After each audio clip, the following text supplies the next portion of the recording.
네, 안녕하세요. AP투자연구소의 윤사무의 팀장입니다. 오늘 알아볼 기업은 박셀바이오고요. 코드 번호는 323990입니다. 현재 시각 1월 29일 5시 2분을 지나고 있는 시점인데요. 일단 오늘 반등은 음, 거의 9%도 줬어요. 네, 시가 좀 약간 여기 저점 대비해서 지난 종가 대비해서 한 9% 상승을 해줬는데요.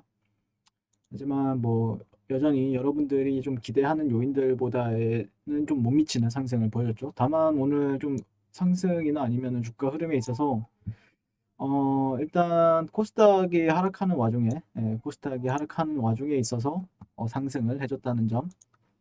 네, 그쵸. 코스닥에 있어서 폭락이 나왔음에도 불구하고 오늘 한 3% 마감했다는 거는 조금 근데 뭐 증시가 좋아서 올라가는 성향은 아니죠, 이 종목이. 증시가 나빠서 떨어지는 것도 아니고 그렇게 개별적인 움직임을 보여주고 있기 때문에 아마 오늘 상승 같은 경우에는 아무래도 그런 기술적인 반등도 있겠지만 아무래도 오늘 좀 이슈가 있었던 게 녹십자 랩셀이었죠. 예, 제가 녹십자 랩셀도 리뷰를 하고 있는데 녹십자 랩셀은 좀 아쉬워요. 예, 많이 아쉽습니다. 근데 이제 녹십자 랩셀이 오늘 기술 수출 2조 원짜리가 계약건이 나왔죠. 예, 간단하게 찾아보게 되면은 녹십자 랩셀이 NK세포 치료제 관련해서 아티바와 미국의 머크 사이에 2조 원대 기술 수출을 했죠.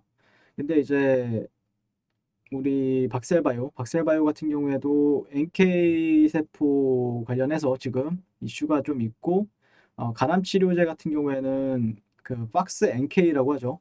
이게 이제 임상 이상을 진행 중에 있기 때문에 아마 이와 관련해서도 기대 심리가 나오지 않았을까라고 생각을 해보고 있습니다. 그래서 이걸 뭐 말을 안 하고 갈 수 없는데 그냥 NK세포 치료제 같은 경우에는 제가 이제 녹십자 랩셀을 그러니까 박셀바이오를 리뷰하기 전부터 녹십자 랩셀을 리뷰를 해왔어요. 그러다 보니까 간단하게는 알고 있는데 간단하게 이제 그 백혈구 안에 있는 면역세포라는 것이죠. 그래서 이게 암세포랑 정상세포를 구별해 스스로 이제 암세포를 공격해서 우리 몸을 지켜주는 역할을 하는 세포라고 알려져 있습니다. 근데 아무리 우리가 뭐 담배를 안 핀다, 그리고 술을 안 마신다, 안 좋은 거를 뭐 다 안 한다고 하더라도 인간의 몸 자체가 하루에 5천 개 이상의 암세포가 만들어진다라고 알려져 있어요. 그러다 보니까 이 NK세포, 자연살해 세포, 내추럴 킬러라는 세포의 활약으로 암으로 진행이 되질 않게 도와주고 있는 게 NK세포 치료제라고 합니다. 그래서 현재 지금 박셀바이오 같은 경우에는 뭐 항암 면역 치료제 그리고 연구 개발을 하는 기업으로서 현재 그런 NK세포를 활용한 간암 치료제 임상을 진행 중에 있죠. 그 외에도 이 기업이 가지고 있는 뭐 DC세포 치료제, 다발 골수증 치료제 또한 임상 이상을 진행 중에 있고 그 외에도 카티 치료제가 있는데 아무튼 NK세포 치료제 관련해서 움직이고 있는 게 우리나라에서 뭐 녹십자 랩셀, 박셀바이오, NK맥스 뭐 이런 기업들이 있죠. 네, 그래서 그런 게 이제 기대감으로 조금 오히려 그 박셀바이오 리뷰를 하다 보면은 그 많은 분들이 녹십자 랩셀보다 훨씬 더 기술력이 있다라고 얘기를 하더라고요. 예, 저는 자세하게는 잘 모르겠는데 그래도 뭐 많은 분들이 그리고 그 치료제로 인해서 그 NK 치료제 음, 이거와 관련해서 그 근데 무슨 말인지는 알 것 같아요. 예, 여기서 이제 그 예전에 한양증권 그 오병영 연구원님께서 말씀해 주셨던 게 이 임상 자체가 16에서 17년도에 시작이 되었죠. 근데 그때 임상 일상이 진행이 되었었는데 그게 간암 환자 11명을 대상으로 진행했을 때 10명이 지금까지도 살아있다. 예, 10명이 지금까지도 11명 중에 10명이 살아있다라는 게 상당히 놀라웠다. 예, 그리고 그 중에서 4명이 그때 임상 일상에서 완전 관해, 암세포가 아예 사라졌다. 예, 완전 관해라는 그, 이 단어 자체가 요즘에 조금 핫하죠. 바이오 쪽에서는 좀 완전 관해라는 게 핫한 부분이 있는데, 그런 부분에 있어서 그래, 요즘에 좀 약간 그 댓글을 한번 읽어보게 되면은 오늘도 다맛도다. 네. 그 다음에 안 팔 주주들만 남았다. 확신이라기보다는 이 가격에 팔 바에 될 대로 되라는 식. 약간 이렇게 얘기하시는 것 같고, 어, 이게 변동성도 크고 어찌할지 그저 관망만 하고 있다. 항상 금요일엔 반등이 나오는 것 같은데 내일 기대해 봅니다. 네, 오늘 반등이 나왔습니다. 네, 오늘 다 맞다. 아, 항상 좋은 분석 영상 감사합니다. 오늘도 잘 보고 갑니다. 좋아요 꼭. 네, 그리고 오늘도 조금 담아봤다. 네, 변동성도 크고 더 빠지면 물 타려고 많이 못 담았네요. 네, 그쵸. 그러니까 정말 대단하십니다. 정말 대단해요. 예, 정말 열심히 담고 계신다라고 이제 댓글러 분들 중에서 그러니까 지금은 어떻게 보면은 솔직히 말씀드려서 단타 치기에는 힘듭니다. 예, 단타 치기에도 힘들고 단타를 저 같은 경우에는 솔직히 말씀드려서 1분봉 봅니다. 저는 1분봉 보는데 음, 1분봉이나 5분봉 정도 보거든요. 예. 물론 그 안에서 변동성은 괜찮아요. 변동성은 상당히 괜찮은데 근데 우상향하는 종목은 아니다 보니까 지금 당장 추세가 그렇게 막 강한 편은 아니죠. 네, 추세가 강한 편은 아니다 보니까. 근데 저라면은 단타보다는 약간 스윙 관점으로 좀 접근할 것 같아요.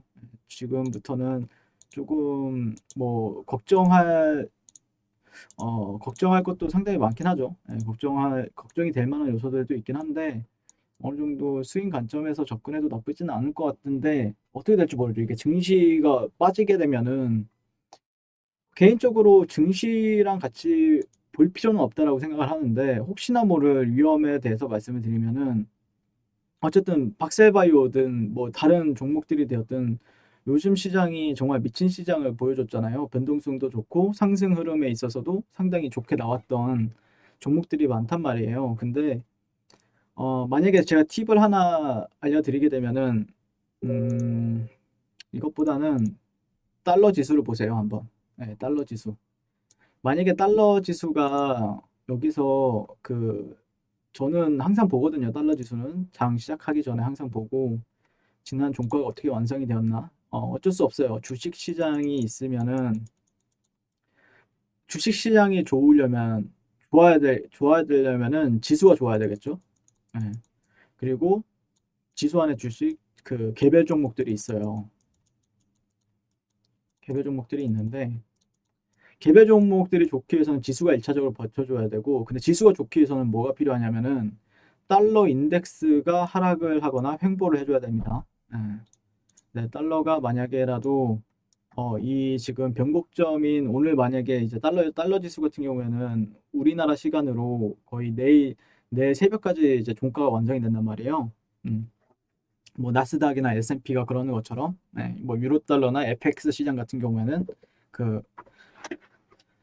어, 통화상들이 있는 FX 시장 같은 경우에는 보통 내일 아침 새벽에 이제 종가가 마감이 되고 이제 쉬죠. 예, 근데 보면은 달러 지수가 지금 하향 구간 보이시죠? 이 구간? 이 구간을 돌파하는 움직임이 나오면서 마감이 된다라고 하면은 지수는 다음 주에도 하락할 가능성이 상당히 높습니다. 예. 근데 만약에 올라가다가 저항을 받는다. 이 구간에서 저항을 받으면은 좀 지켜봐야 되겠죠. 추이를 지켜봐야 되고. 네, 이걸 왜 보라고 하냐면은 음, 좀 헷갈리게 하려고 하는 의도가 아니라 그냥 달러가 하락을 했기 때문에 달러가 대세 하락이 나왔었어요. 이때가 3월 달이거든요. 작년 3월 달. 작년 3월 달이었는데 무슨 일이 있었죠? 팬데믹이 있었죠. 그러면서 돈이 모두 다 달러로 다 모이고 주식 시장은 폭락을 했었어요. 이때 이렇게 올라가면서 주식 시장이 1,500포인트까지 내려간 거예요. 그러면서 1,500, 1,400까지 내려갔죠. 코스피 기준으로 했을 때. 그리고 나서 고점을 찍고 쭉 내려왔습니다. 지금. 그러면서 지수는 이 1,400까지 갔던 지수가 지금 어떻게 됐죠? 3포인트 이상까지 올라왔죠. 그러다 보니까 근데 달러를 보아야 되는 이유 자체를 이제 설명을 드리게 되면은 자 여기가 뭐 어떤 사람들은 이거 진짜 쌍봉 되는 거 아니야? 라고 생각할 수 있죠. 근데 물론 이렇게 보셔도 되는데 2009년도부터 현재까지 보면은 저항을 했던 구간이 있었고 지지를 했었던 구간이 있어요. 그러다 보니까 여기서 만약에 반등을 주게 되면은 93포인트대까지는 열어두게 됩니다. 93포인트대.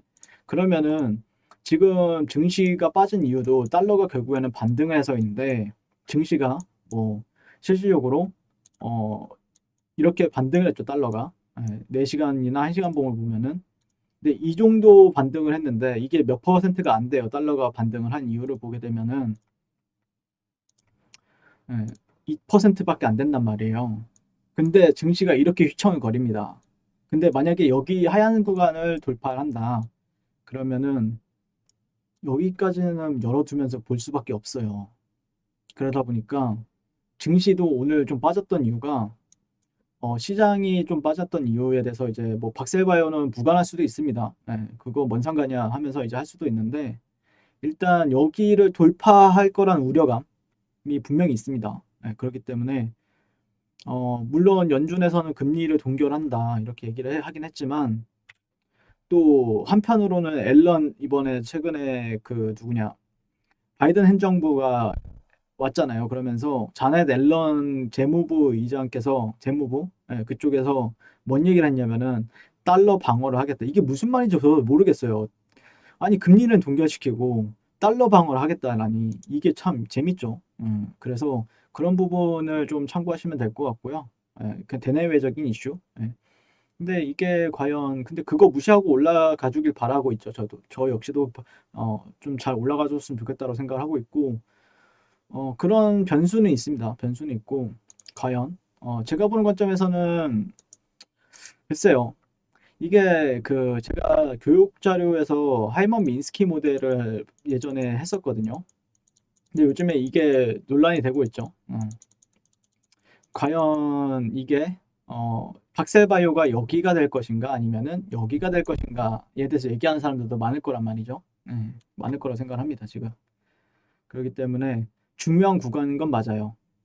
그래서 한 파동이 더 남았느냐 아니면은 2차 하락 이후에 반등을 하면서 현실 부정이 되느냐.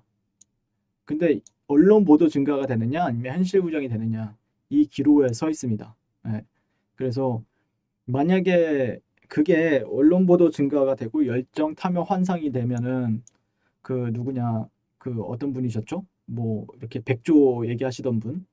그 백조까지는 모르겠고 지금 당장 백조까지는 모르겠고 좀 더 좋게 올라갈 수 있겠죠.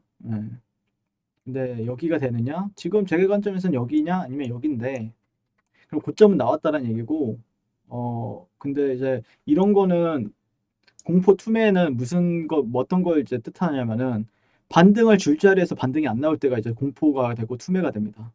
반등을 줘야 될 자리에서 안 줄 때.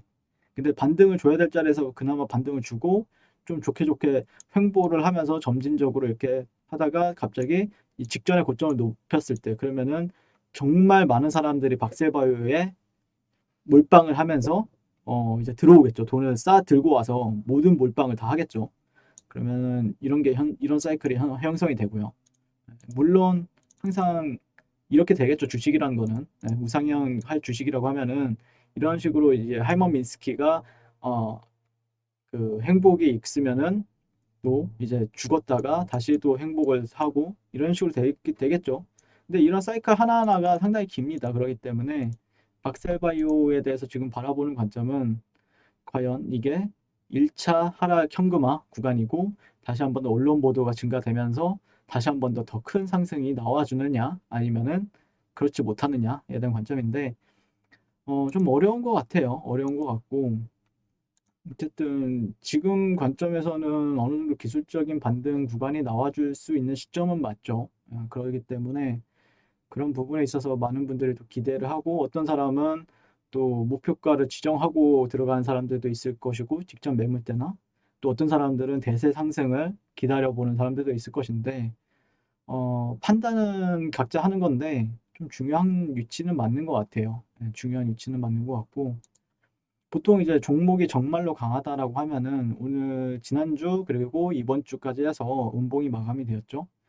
여기서 한 번 더 하락할지언정 다음 주는 양봉이 나와줘야 됩니다. 왜냐면은 보통 정말 강한 종목이라고 하면은 캔들이 2개 이상 음봉이 발생이 되는 건 그렇게 좋지는 않아요. 예. 보통 두 개에서 마감을 하고 가져야 가장 그나마 좀 더 긍정적으로 바라볼 수 있는 시점이기 때문에 다음 주에는 꼬리가 달릴지언정 상승을 해주는 그림을 기대해 봐야 되겠죠. 예, 월봉은 당연히 음봉 마감을 했고요, 처음으로. 네, 이상 어, 박셀 바이오에 대해서 리뷰를 마치게 될 것 같고요. 오늘도 시청해 주셔서 감사드립니다. 항상 성공 투자를 응원할게요. 네, 그리고 좋은 주말 보내세요. 네, 그리고 무료 추천 종목을 매일매일 드리고 있습니다. 네이버에서요, AP투자연구소를 검색하시고 웹사이트 상단에 AP투자연구소 홈페이지로 갈 수 있는 링크가 나옵니다. 클릭하시게 되면 홈페이지로 접속을 하실 수가 있고요. 화면 가운데 라이브로 깜빡깜빡하는 게 보이실 겁니다. 그 밑에 2021년 무료 추천 종목이 있습니다. 클릭하시게 되면 매일매일 저희 소장님께서 댓글로 리딩을 해드리고 있고요. 지난주 1월 22일, 1월 21일 이렇게 계속해서 매일매일 추천 도와드리고 있습니다. 오늘의 추천 종목의 동향을 한번 살펴보도록 할게요. 네. 7시 45분부터 댓글 리딩에 들어가신 거 볼 수가 있고요. 주말 사이 아니면 간밤에 있었던 미 증시에 대한 설명부터 상승과 하락에 대한 이유까지 댓글로서 리딩을 도와드리고 있습니다. 9시가 되면 추천 종목이 나가게 되는데요. 종목명, 매수가, 1차 목표가, 손절가가 함께 제시가 됩니다. 오늘 같은 경우에는 코미코라는 종목이 추천이 나왔고요. 현재가 61,200원 기준 매수, 그 다음에 1차 목표가 63,000원, 손절가 59,000원으로 대응합니다. 이렇게 목표가와 손절가가 같이 제시가 됩니다. 그 외에도 파라텍, 대한항공이 추천이 나왔고요. 그랬을 때 주가가 상승하게 되어 목표가에 도달했을 때는 목표가에 도달했다고 댓글로서 리딩을 도와드리고 있고, 하락하면 하락하게 되었다고 손절에 대한 리딩도 함께 해드리고 있습니다. 지금 이 무료 추천 종목은 로그인을 하지 않아도 누구나 다 볼 수 있는 공개되어 있는 댓글 리딩이기 때문에 홈페이지에 오셔서 종목이 필요하신 분들은 많은 도움 받아가시면 좋겠습니다. 감사합니다.